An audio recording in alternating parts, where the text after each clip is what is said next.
Hello everyone, welcome back to my YouTube channel Summer English World. I am your English teacher. Today I am going to start a part 3 Nelson Mandela class 10th English second chapter Nelson Mandela Long Walk to Freedom आज़ादी की एक लंबी यात्रा.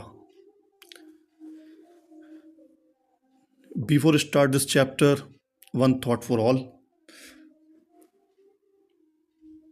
जीतने का जुनून होना चाहिए, हारने के लिए तो एक डर ही काफ़ी है. मतलब हरदम आपको जीतने के लिए एक जुनून रखना है, वरना अगर आपने मन में अगर डर पैदा कर लिया तो समझो वो आपकी हार के लिए कारण बन जाएगा. चलिए स्टार्ट करते हैं. और करीब पेज नंबर आप आ जाइए 19 पर अपनी बुक में. इसके जो पार्ट 2 हो चुके हैं, पहले पार्ट 1 पार्ट 2, उसे आप ज़रूर देख लीजिएगा ताकि आपको ये चैप्टर शुरुआत से समझ में आएगा. ये देखिए यहाँ पर नेल्सन मंडेला जी हैं इस चैप्टर में, और हमें पेज नंबर 19 पे जहाँ पे मैं देख रहा हूँ वहाँ से अपन को स्टार्ट करना है. अ फ्यू मोमेंट्स लेटर, कुछ ही क्षणों के बाद, we all lifted our eyes, हमने अपनी आँखों से ऊपर देखा, आँखों से ऊपर उठा के आकाश की ओर. इन एव मतलब एक आश्चर्य से और एक विस्मय से. एज अ स्पेक्टिकुलर अरे, इसका मतलब होगा कि एकदम भव्य, शानदार. अरे मीन्स एक पंक्ति में आते हुए. ऑफ साउथ अफ्रीकन जेट्स, दक्षिण अफ्रीकी विमानों को, जो तीर विमान होते हैं, जैसे अपने देश में भी, अपनी कंट्री में भी 15 अगस्त या 26 जनवरी के दिन दिल्ली में लाल किले पर या परेड जो होती है इंडिया गेट पर, किस तरीके से एकदम से विमान आते हैं, तीरगामी विमान, जो उस दिन इंडिपेंडेंस डे के दिन, ओके, और रिपब्लिक डे के दिन, या मतलब कोई भी ऐसा फंक्शन होता है जहां पर वायुसेना एक प्रदर्शन करती है अपने विमानों के जरिए. ऐसे ही वहाँ पर भी हुआ था. Helicopters, okay, and troop carriers. Troop carriers वो होते हैं जो सैनिकों को ले जाने वाले विमान होते हैं. रोड मतलब गर्जना करते हुए, इन परफेक्ट फॉर्मेशन, एकदम पूर्ण क्रमबद्ध कतार से फॉर्मेशन. ऐसे कई सारे आपने शो देखे होंगे वायुसेना के, जो अपना प्रदर्शन दिखाते हैं. मतलब एक प्लेन के आसपास 2 या 3 प्लेन और एक ही साथ में, एक ही स्पीड से आगे पीछे दौड़ते, मतलब साथ साथ में जाते हैं. मतलब it was not only a display of pin point precision, यह केवल ऐसा प्रदर्शन नहीं था कि पिन पॉइंट प्रिसीजन मीन्स कोई सटीक या ठीक ठाक सिर्फ मिलिट्री फोर्स के लिए. मतलब ऐसा नहीं रहता कि सिर्फ मिलिट्री फोर्स का ही प्रदर्शन हो रहा था, बट अ डेमोन्स्ट्रेशन, लेकिन यह प्रदर्शन ऑफ द मिलिट्रीज लॉयल्टी, एक सेना का एक निष्ठा और वफादारी के प्रति. किसके प्रति? डेमोक्रेसी के प्रति, लोकतंत्र के प्रति. क्योंकि अब उनका देश एक डेमोक्रेटिक कंट्री बन गई है. मतलब वहाँ पर जनता के द्वारा नेता चुना जाएगा, जो कि एक बहुत ही ऑनेस्ट बात है. इसको वहाँ की सेना ने एक सम्मान दिया है, और सम्मान में और एक सम्मान की निष्ठा में ऐसा प्रदर्शन वहाँ की सेना कर रही है. मतलब बहुत खुशी है, बहुत उमंग है, उत्साह है उसके अंदर. टू अ न्यू गवर्नमेंट, नई सरकार के लिए, that had been freely and fairly elected, जो गवर्नमेंट बिल्कुल स्वतंत्र रूप से और एक निष्पक्ष रूप से, फेयरली मतलब निष्पक्ष रूप से, मतलब बिना किसी पक्ष में के चुनी गई है, जिसे जनता के द्वारा चुना गया है. न किसी दबाव में, न किसी गोरों की सरकार है, न किसी ने कहा है कि अब गोरों की सरकार नहीं कालों की सरकार बनेगी, ऐसा भी नहीं है. लोगों ने मिलके चुना है. और ये जो अपने नेल्सन मंडेला जी हैं, वहाँ पर अगर अश्वेत जो काले लोग हैं उनको अगर वोट मिले हैं, तो गोरे लोगों ने भी उनको वोट दिए हैं उनको काबिल समझकर. ठीक है. ओनली मोमेंट्स बिफोर, कुछ क्षण पहले ही, ओनली मोमेंट्स बिफोर, कुछ क्षण पहले ही, the highest generals of the South African defence force and police, रक्षा बल जो होता है, मतलब अपने देश का, साउथ अफ्रीका का, दक्षिण अफ्रीका का रक्षा बल जो है, वहाँ के उच्च अधिकारी, जनरल्स, सैन्य उच्च अधिकारी, देयर चेस्ट बेडेक्ड विथ रिबन्स, और उनके सीने पर कई सारे रिबन्स और मेडल जड़े हुए हैं। Bedecked with ribbons and medals from days gone by, बीते दिनों से उनके सीने पर ये रिबन्स और मेडल्स लगे हुए थे। सैल्यूटेड मी, उन्होंने मुझे सैल्यूट किया, उन्हें मुझे सलाम किया, सैल्यूट किया। एंड प्लेस्ड देयर लॉयल्टी, और अपनी वफादारी और निष्ठा की उन्होंने शपथ ली कि हम अपने देश में आगे बढ़ाने में पूरा पूरा सहयोग करेंगे, बिल्कुल ऑनेस्ट तरीके से। उन्हें भी खुशी थी इस बात की। आई was not unmindful, I was not unmindful of the fact, मैं अभी इस बात से असावधान या अनजान नहीं था कि not so many years before, ज़्यादा कुछ सालों पहले नहीं, मतलब कुछ साल पहले ही, they would not have saluted, they would not have saluted, वो मुझे सैल्यूट नहीं करते थे, बट अरेस्टेड मी, और मुझे गिरफ्तार कर लेते थे। अब जो सेना प्रेसिडेंट के रूप में नेल्सन मंडेला जी का सम्मान कर रही है, अगर कुछ साल पहले की बात की जाए तो उन्हें जेल में डाल दिया गया था और उन्हें अरेस्ट कर लेती थी यही सेना। लेकिन आज सच्चाई की जीत हुई है, काबिल इंसान उस गद्दी पे बैठा है, इसलिए उसे आज इतना सम्मान दिया जा रहा है सेना के द्वारा। Finally a chevron of Impala jets left a smoke trail of the black, और आखिरकार शेवरॉन मतलब वी आकार का एक बड़ा सा विमान, वी आकार का, ऑफ इम्पाला जेट्स एक विमान, लेफ्ट अ स्मोक ट्रेल, और एक धुएं को छोड़ते हुए एक कतार में, एक धुएं को इधर उधर एकदम लाइन से छोड़ते हुए। आपने ऐसे कई सारे शो देखे होंगे, मुझे पता है, आप लोग नहीं तो है ना रील्स वगैरह में भी देखते रहते होंगे, है ना, यूट्यूब वगैरह पे भी कई सारे ऐसे एयर शो होते हैं जिसमें वायुसेना अपना प्रदर्शन करती है। ऐसा ही वहाँ पे हो रहा था, बड़े बड़े विमान ब्लैक, रेड, लाल, हरे, नीले और सुनहरे रंग के धुएं को छोड़ रहे थे साउथ अफ्रीकन फ्लैग, नए साउथ अफ्रीकन फ्लैग के सम्मान में। Okay, the day was symbolised for me by the playing of our two national anthems, वह दिन मेरे लिए एक प्रतीक बन गया, मतलब यादगार बन गया, प्रतीक बन गया, क्योंकि उस दिन हमारे देश के दो राष्ट्रगान गाए गए। And the vision of white singing, और श्वेत लोगों को, गोरे लोगों द्वारा गाया गया एक वहाँ पे राष्ट्रगान, Nkosi Sikelel' iAfrika, and black singing Die Stem, मतलब गोरे लोगों ने ये वाला राष्ट्रगान गाया और ब्लैक लोगों ने ये वाला गाया। The old anthem of the republic, काले लोगों ने गणराज्य का पुराना वाला गाया, Die Stem. Although that day neither group knew the lyrics of the anthem they once despised, हालांकि दोनों ग्रुप में से कोई भी पहले ऐसे राष्ट्रगानों के गीत अच्छे से नहीं जानता था जिससे पहले वो घृणा करते थे, लेकिन दोनों सबने मिलके दोनों गाए। They would soon know the words by heart, और जल्दी से उन लोगों ने अपने राष्ट्रगान के जो वर्ड शब्दों को अपने हृदय से लगा लिया। जैसे हम लोग कितना सम्मान करते हैं अपने राष्ट्रगान का, ऐसे ही उन्होंने भी सम्मान करना स्टार्ट कर दिया। On the day of the inauguration, उद्घाटन वाले उस दिन, I was overwhelmed with a sense of history, मैं इतिहास की एक समझ से पूरा वाकिफ था, अभिभूत था, सब जानता था। In the first decade of the 20th century, 20वीं शताब्दी के जो पहला दशक, मतलब करीब 1901 से लेके 1910, 20वीं शताब्दी मतलब क्या होता है, 1901 से लेके 1999 तक, मतलब 2000 तक, ठीक है, ऐसे सदी स्टार्ट होती है। अ फ्यू ईयर्स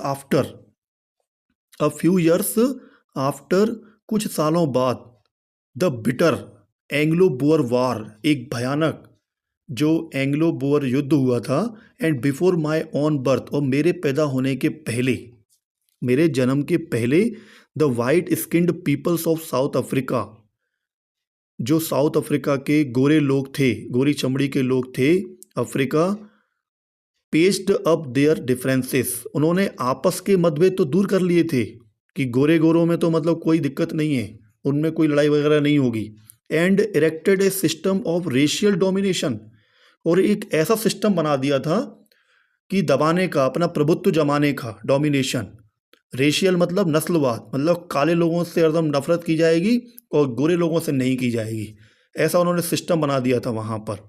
ओके, जिसका इन लोगों को बहुत भुगतान करना पड़ा। Against the dark skinned peoples of their own land, मतलब हमारी ही ज़मीन, हमारी ही भूमि पर काले लोगों के साथ उन्होंने ऐसा प्रभुत्व जमा लिया था नस्लवाद का, कि मतलब आपको बताइए पहले मैंने उसमें चैप्टर में कि हर बार गोरे लोग ही है ना प्रेसिडेंट या ऐसे बड़े उच्च पदों पर बैठ रहे थे। The structure they created form the basis on the harshest, उन्होंने एक ऐसा ढांचा का निर्माण कर दिया था इस आधार पर जो कि बहुत सर्वाधिक कठोर था, हार्शेस्ट, मोस्ट इनह्यूमन, बहुत ही ज़्यादा अमानवीय, इनह्यूमन सोसाइटीज़ द वर्ल्ड, ऐसा समाज जिसे कभी किसी ने नहीं जाना था कि कभी ऐसा भी हो सकता है। क्या आजकल ऐसा होता है? बिल्कुल ऐसा नहीं होता, आजकल ये सब चीज़ें ख़त्म हो गई हैं। Now in the last decade, और फिर उसके 20वीं शताब्दी के ही, और इसके बाद 20वीं शताब्दी के लास्ट में ही, now in the last decade of the 20th century, अब 20th सेंचुरी का लास्ट डिकेड करीब ऐसा हो रहा होगा कि 1991 के बाद में आपका 2000 तक, and my own 8th decade as a man, और मेरे खुद के 8वें दशक में, मतलब उम्र उनकी कभी 70 से 80 के बीच में, दैट सिस्टम हैड बीन, इस सिस्टम को पूरे तरीके ओवरटर्नेड फॉर एवर, बिल्कुल उलट दिया गया कि मतलब अब ऐसा नहीं होगा, अब बिल्कुल ईमानदारी होगी, है ना, एंड रिप्लेस्ड बाय वन, और एक ऐसी सिस्टम से बदल दिया गया था दैट और recognised the rights and freedom of all peoples regardless of the colour of their skin. अब ऐसे सिस्टम से बदल दिया गया कि एक अधिकारों और आज़ादी सभी लोगों के लिए, अब ऐसा मतलब सिस्टम आ गया, सभी के लिए राइट्स, उनके सम्मान अधिकार, और उनके लिए आज़ादी सभी लोगों के लिए,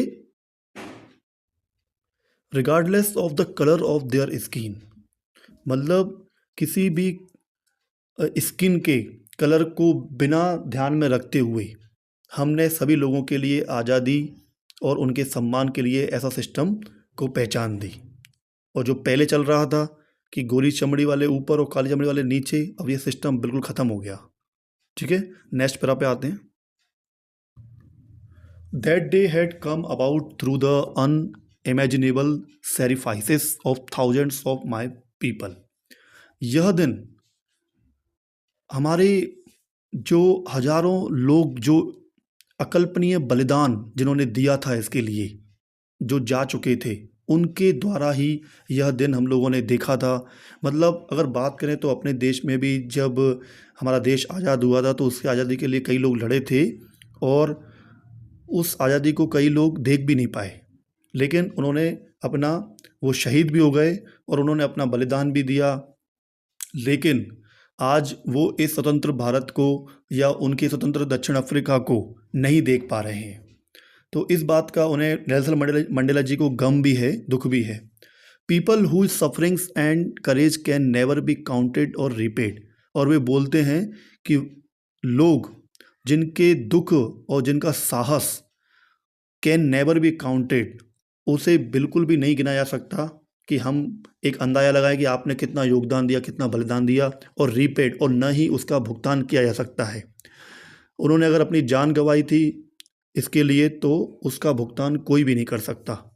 आई फेल्ट दैट डे, मैंने महसूस किया, as I have on so many other days, जैसा कि मैं और भी दिनों में ऐसा महसूस करता हुआ आया हूँ, that I was simply the sum of all those African patriots who had gone before me, मैं तो सिर्फ उन सभी लोगों का एकमात्र योग जैसा हूँ जो मेरे से पहले देशभक्त जा चुके थे। That long and noble line ended, जो कि बहुत लंबे समय से ये एक जो उच्च कोटि की जो लाइन थी जिसका अंत हुआ, and now began again with me, और एक पुनः मेरे साथ में एक शुरुआत हुई थी। मतलब जब तक सब लोग लड़ते हुए आ रहे थे और उनके जान भी जा रही थी, और ऐसे ही नेल्सन मंडेला जी का जन्म हुआ, ये भी उनकी लाइन कतार में ही आगे बढ़ते गए। बाकी लोग तो जा चुके, लेकिन इनके रहते हुए ही आज़ादी मिल गई। ठीक है। आई वॉज पेन्ड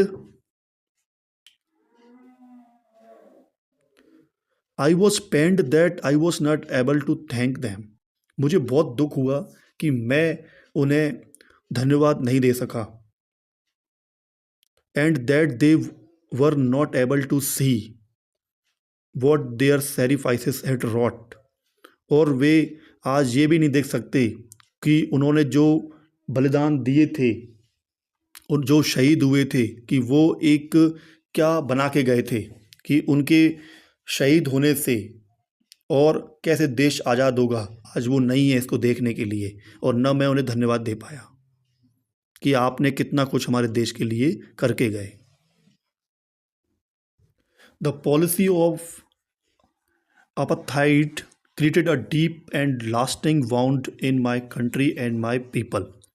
यह जो नीति थी, रंगभेद की नीति, गोरों के द्वारा कालों पर जो अत्याचार थे, क्रिएटेड अ डीप, इसने एक ऐसी गहरी एंड लास्टिंग, अस्थाई, एक स्थाई, लास्टिंग वाउंड मतलब एक घाव मेरे देश को दिया, इन माई कंट्री पैदा किया मेरे लोगों के लिए।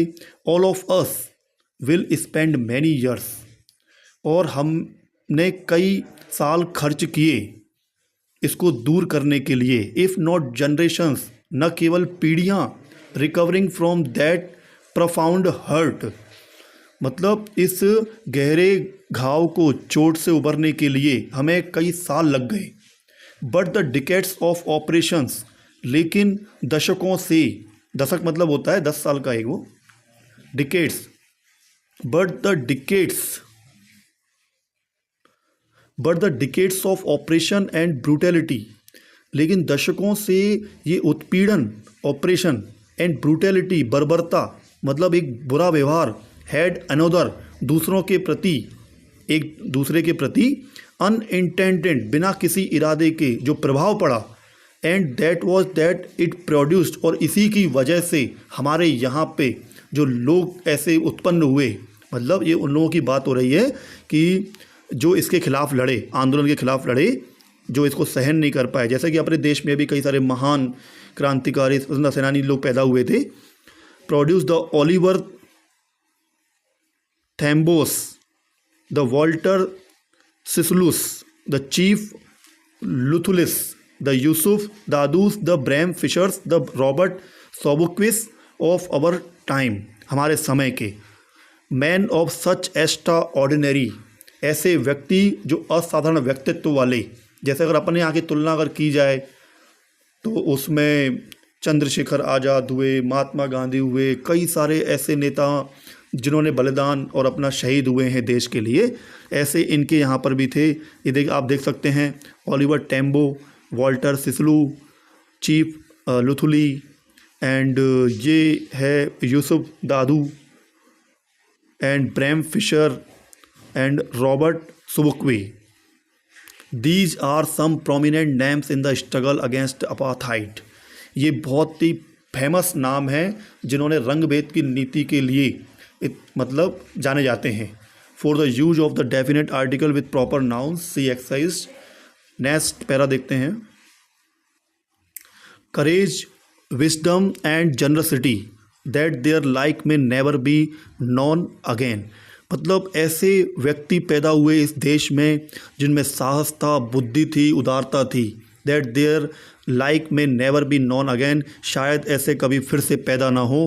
Perhaps it requires such depths of oppression to create such heights of character, और शायद ऐसे उत्पीड़न के बाद में ऐसे ही उच्च कोटि के चरित्र वाले लोग पैदा होते हैं या इतनी आवश्यकता पड़ती है कि लोग इतने निखरते हैं अपने देश को बचाने के लिए।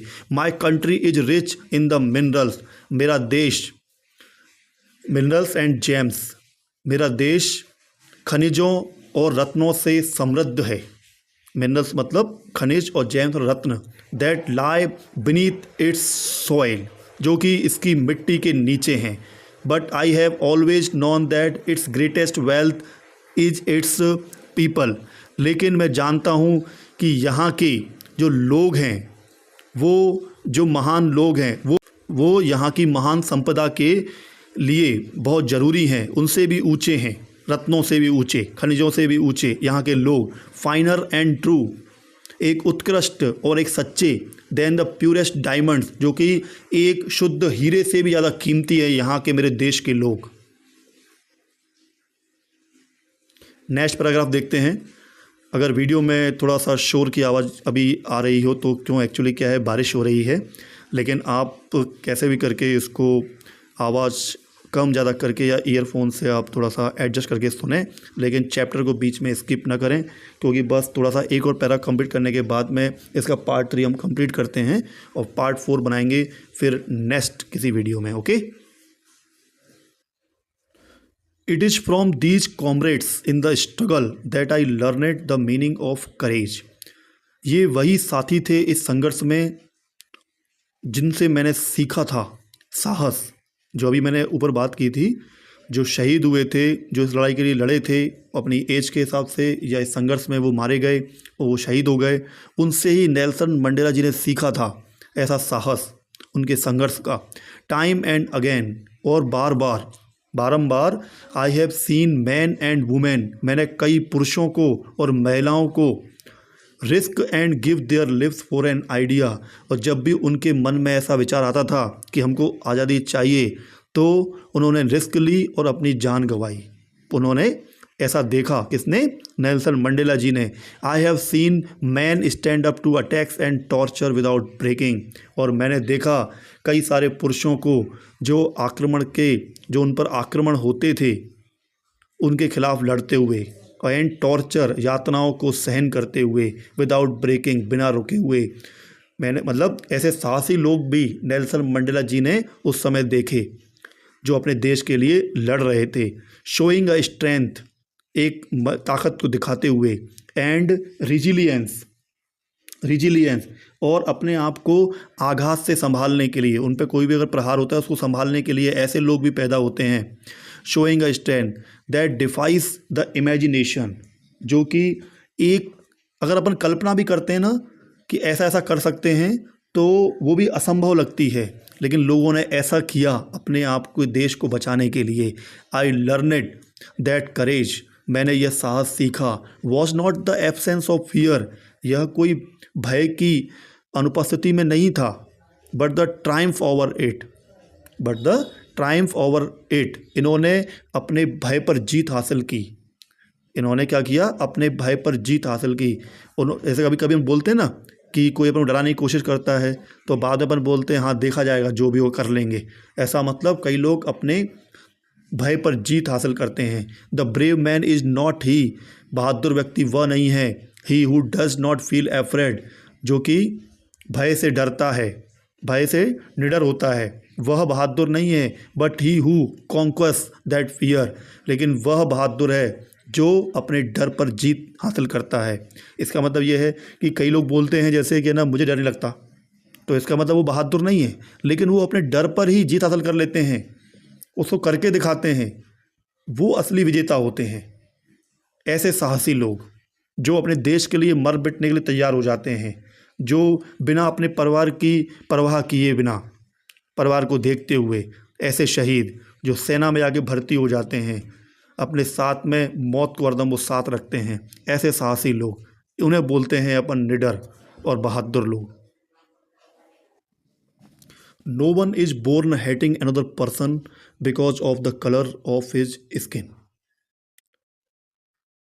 कोई भी ऐसे पैदा नहीं होता है जो दूसरों से घृणा करे। No one is born hating another person, कोई भी दूसरों के लिए घृणा करने के लिए पैदा नहीं होता। Because of the colour of his skin, दूसरों की त्वचा के रंग से, और हिज बैकग्राउंड, उनकी पृष्ठभूमि से, और हिज रिलीजियन, और उनके धर्म से घृणा करने के लिए कोई पैदा नहीं होता है। People must learn to hate, लोगों को घृणा करना सीखना अवश्य चाहिए। People must learn to hate and if they can learn to hate, और यदि उन्हें ये सिखाया जाता है घृणा करना, they can be taught to love, तो उन्हें प्रेम करना भी सिखाया जाना चाहिए। For love comes more naturally, और जो प्रेम होता है वो एक प्राकृतिक तरीके से खुद ही अंदर से आता है, टू द ह्यूमन हार्ट, एक मानव हृदय में, देन इट्स अपोजिट, बजाय इसके विरोधी के। Even in the grimmest times in prison, जब मैं कैद में, जब बता रहे हैं जब वो जेल में थे, जेल में इतने बेकार समय में भी, जो मुझे समय अच्छा नहीं लगता था, ग्रिमेस्ट मतलब अप्रिय लगने वाला, तब भी व्हेन माय कॉमरेड्स, जब मेरे साथी and I were pushed to our limits, हमें यातनाएं दी जाती थी हमारी सीमा से भी ज़्यादा सहन करने की, मतलब जितना ये सहन कर सकते थे कष्ट, उससे ज़्यादा कष्ट दिया जाता था इनको, लिमिट के जितना। I would see a glimmer of humanity in one of the guards, तो मैंने वहाँ पर एक पहरेदार, सब पहरेदारों में से मैंने एक पहरेदार के अंदर भी एक प्रकाश देखा था उसके अंदर, मानवता का। ये बता रहे हैं कि जब जेल में कई सारे पुलिस वाले होते थे, गार्ड्स होते थे, तो किसी न किसी एक में तो इन्होंने मानवता की झलक देखी थी, थोड़ी बहुत उसके अंदर ऐसी झलक देखी, ऐसा प्रकाश देखा था कि हाँ इसके अंदर थोड़ी सी दया है, perhaps just for a second, लेकिन कुछ क्षण के लिए, but it was enough to reassure me, लेकिन वह मेरे लिए पर्याप्त थी, काफ़ी थी मेरे लिए, एंड कीप मी गोइंग, मुझे बनाए रखने के लिए कि अंदर मानवता है, मानवता होनी चाहिए। Man's goodness is a flame, एक मनुष्य की जो अच्छाई होती है वह ज्वाला होती है, दैट कैन बी हिडन, इसे छुपाया तो जा सकता है, बट नेवर इक्विस्ट गिस्ट, इसे बुझाया नहीं जा सकता। मतलब जब किसी व्यक्ति के अंदर एक आग पैदा हो जाती है कुछ काम को करने की, और वो एक अच्छाई है, तो वो भले इस बात को छुपा लेता है अंदर ही अंदर, लेकिन वो इसे बुझा नहीं सकता, मतलब उसे वो काम करना है तो करना है। आज पार्ट 2 और पार्ट 3 इसको यहीं पर दी एंड करते हैं, आगे पार्ट 4 लेकर आएंगे। आप पार्ट 1 पार्ट 2 ज़रूर देखिएगा।